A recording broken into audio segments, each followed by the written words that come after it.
spirits. Do they really exist, and can we communicate with them? I am the Red Lady, and the obvious answer here is yes. Yes, spirits really do exist. We are surrounded by spirits. The people who already communicate with them know this. The people who deny their existence have never had any experience of communication with spirits, and so are not even qualified. They're not even qualified to give an opinion on the subject.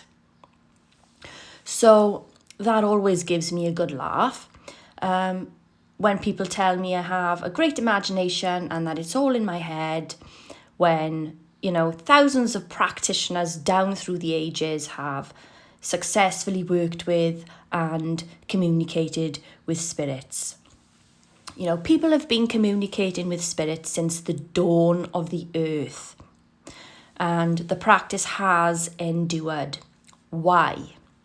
Because spirits are real, and they have the ability to produce changes and phenomena in the material world, and they do communicate with us.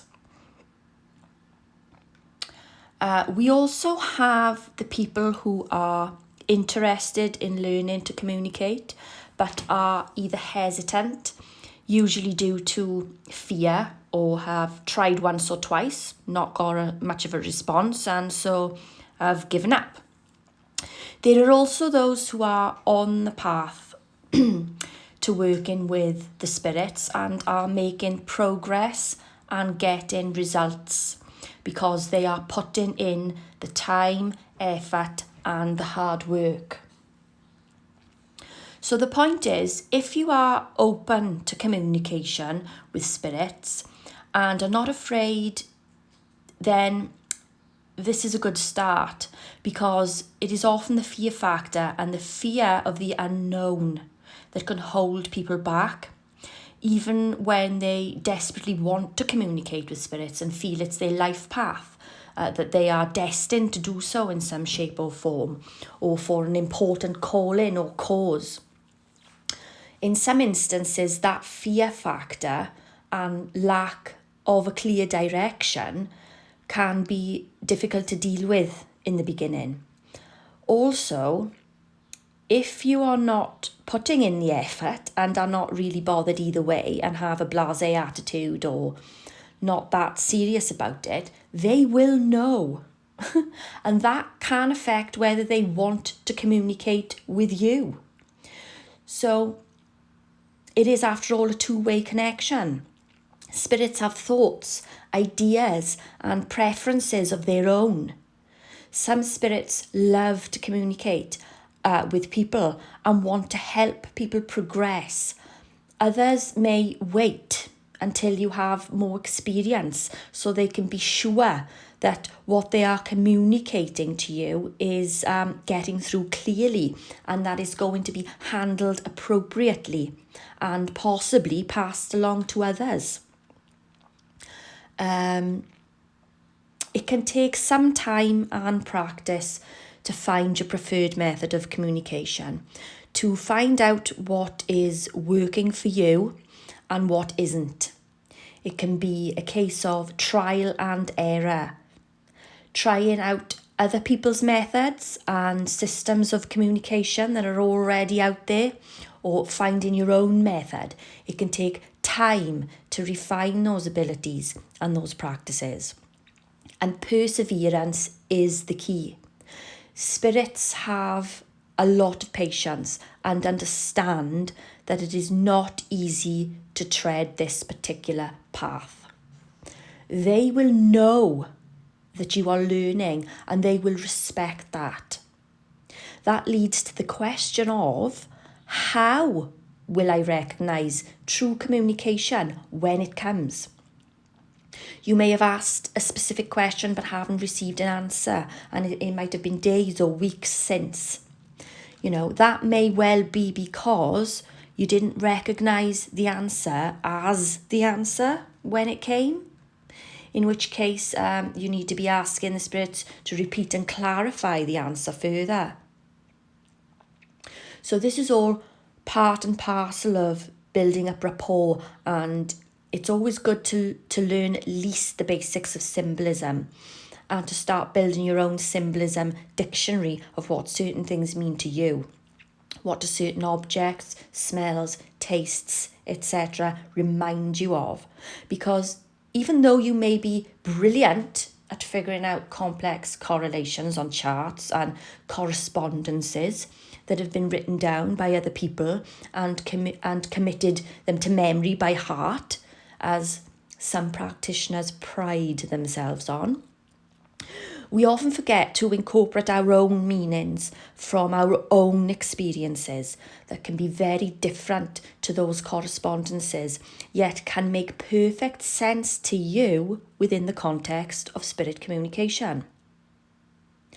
Now, in my experience, yes, look into tables of correspondences, look into pre-written dictionaries of symbolism, look at methods of communication and systems other people are using. But above all, you must rely on your own dictionary of symbolism and your own instincts.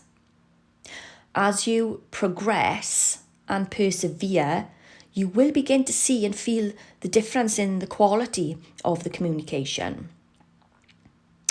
And hearing spirits is a little bit different. Actually, hearing spirits speaking clairaudiently is less common than people think. Clairaudience is a lot more complex than just hearing a bunch of voices, which not everyone's comfortable with because it can be a little bit intimidating. And this is why clairaudience are, they're quite rare, I think.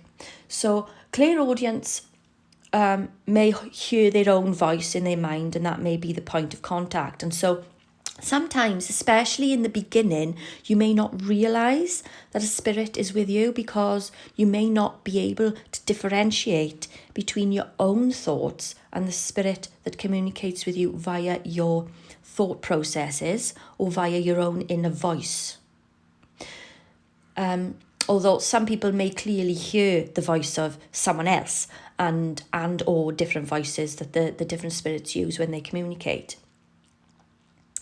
But more often than not, they're going to use, it's going to be your own voice that you're hearing in your mind. So this is direct communication. And here we are entering the realm of mediumship. So do you need to be a medium in order to communicate with spirits? No, you don't.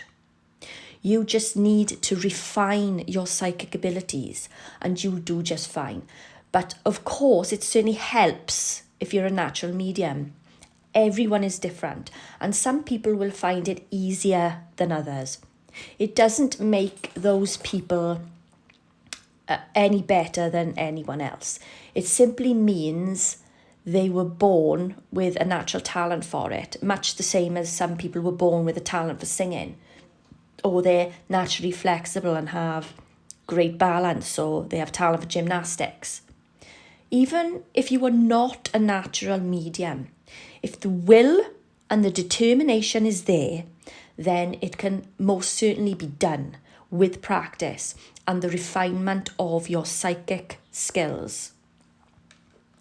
Of course, there will be some instances where spirits will completely surprise you, usually when you're least expecting it, and for example, may speak to you directly via the mouths of other people who don't even realise what's going on at all. They can do this and they will do it if they feel so inclined, amongst many other ways of communication as well. That's just one example. So there are many important factors to consider when learning to communicate with spirits, and I can't let this video come to a close without mentioning the importance of protection and grounding. of asking for protection and building rapport with your main spirit guides first, and asking for protection as well as guidance from them. Asking is key. If you don't ask, you don't get. Never assume. Grounding is also super important. You must ensure you are using some pretty solid grounding techniques, especially in the beginning, because it can be pretty easy to get lost when in a heightened state of awareness. And there is a very fine line to be drawn between a heightened state of awareness that you become stuck in for a little while and psychosis. So when working in those states, you are always at some risk of the possibility of falling into a psychosis. This is true. And so I can't really push this point enough, to be honest. Protection and grounding are key factors to working in the area of spirit communication.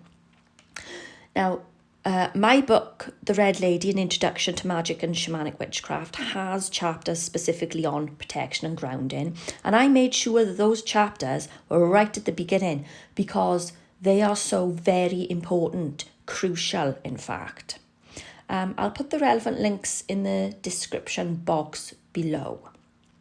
So, please feel free to subscribe, give this video a like and hit the bell for notifications.